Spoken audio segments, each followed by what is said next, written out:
Palestinian President Mahmoud Abbas is urging U.S. President Joe Biden to intervene to stop the war.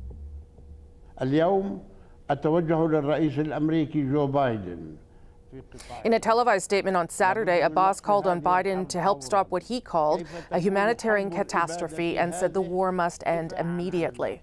When the war does end, what happens to the Gaza Strip? Who should take control? Earlier, I spoke to Nasser al-Kidwa. He was the Palestinian Authority's foreign minister from 2005 to 2006. He's also the nephew of Yasser Arafat, the PA's first president. Nasser al-Kidwa, thank you so much for joining us. Thank you. Pleasure. I want to start with some reports that we're hearing over the past 24 hours that there may be a deal that would allow for a pause, a small ceasefire, I guess, and the release of hostages. How significant would it be if that were to happen, do you think? It will be very helpful if it happens, and I hope that it does happen. The release of some hostages/prisoners will definitely improve the atmosphere. And the humanitarian pause also will provide some serious respite for the civilians there, and hopefully will take it from there to a better and more concrete steps, positive steps. Yesterday, the president of the Palestinian Authority, Mahmoud Abbas, gave a televised address. He asked that President Biden use his influence to stop Israel's offensive in Gaza. What do you make of that address in terms of him trying to influence the international community? I think he's trying to communicate with President Biden after the piece, Washington Post piece, came out. I think that it's a bit too late for him to do anything about his situation now. It's more than late hour for him to go, or at least to become honorary president, as some people are suggesting, and that of course apply to his inner circle as well. You seem to be of the view that the Palestinian Authority has no credibility, or that Mahmoud Abbas has no credibility? Well, the Palestinian Authority, as it stands now, represented by Mahmoud Abbas and his inner circle, the people who are in control, have no credibility. They have lost the confidence of the Palestinian people and the confidence of the international community. There is no doubt about that. Now, we need the authority nevertheless. It has the legitimacy, it has the power to unify Gaza and the West Bank.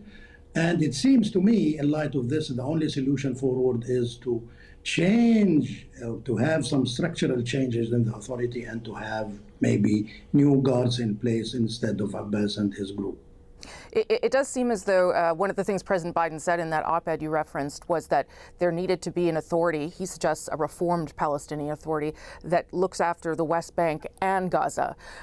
Was it a failure of the Palestinian Authority to not be able to control Gaza, to not take over more of that space, given what has happened here?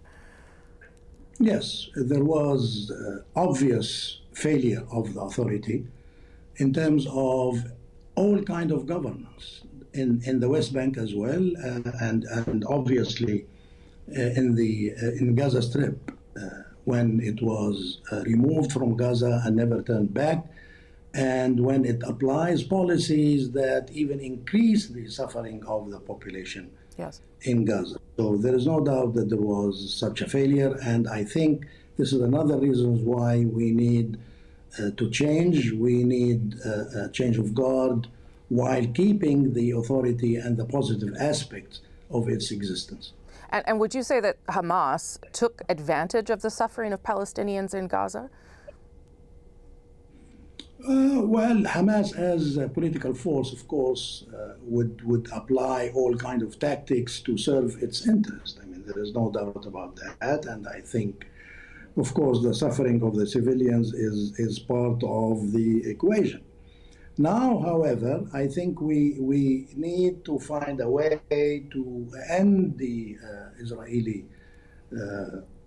assault, Israeli, I think, criminal bombings of Gaza that seemed most of the time to target civilians and not to target Hamas. We need to end that, and we need to find a way out of this current situation, including by maybe changing Hamas itself.